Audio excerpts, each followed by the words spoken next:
ప్రశస్తమైన నామమునకు మహిమ కలుగును గాక. వీక్షిస్తున్న మీ అందరికీ మన ప్రభువైన యేసుక్రీస్తు నామములో నా యొక్క శుభాభివందనాలు తెలియజేస్తున్నాను.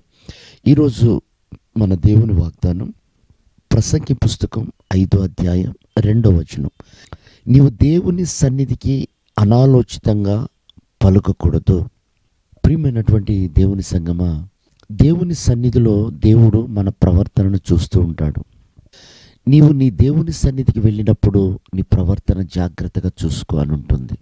ఎందుకంటే నీవు పుటము వేయబడే స్థలం, బహుమానం పొందుకునే స్థలం, నీ స్థాయి మార్చుకునే స్థలం, నీవు హెచ్చింపబడే స్థలం. కనుక దేవుడు ఉన్నాడని, మన ప్రార్థన ఆలకిస్తాడని మనం నమ్మి వెళ్తున్నాం. మనం వెళ్తున్న స్థలంలో ఆయన ఉంటాడు.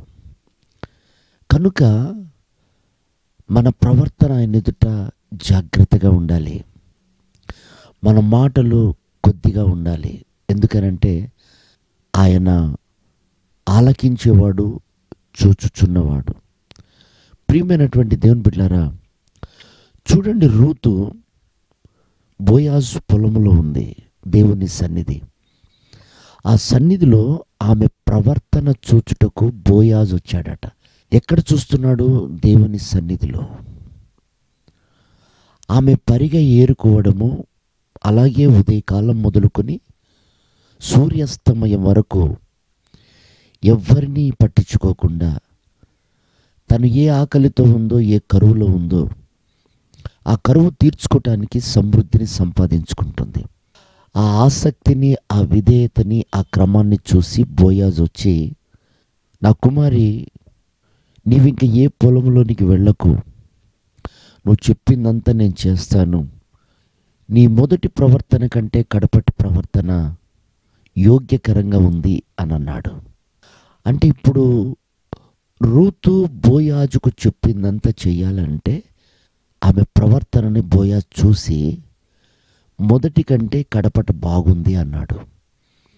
ప్రియమైన దేవుని బిడ్డలారా, మన నడవడిక, మన ప్రవర్తన దేవుడు చూస్తూ ఉంటాడు.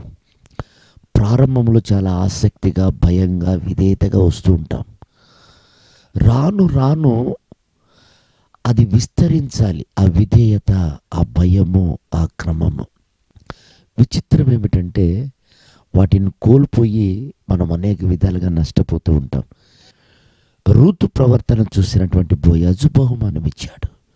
రేపు నువ్వు బహుమానం పొందుకోవాలంటే మన ప్రవర్తన దేవుని సన్నిధిలో క్రమంగా ఉండాలి. కనుక ఆయన ఉన్నాడని, మన మొర ఆలకిస్తాడని, మనం ఏది నమ్మైతే ప్రభు సన్నిధికి వస్తున్నామో ఆ సన్నిధిలో విధేయత కలిగి ఉన్నట్లయితే ఉన్నతమైన బహుమానానికి మనం యోగ్యులుగా మార్చబడతాం.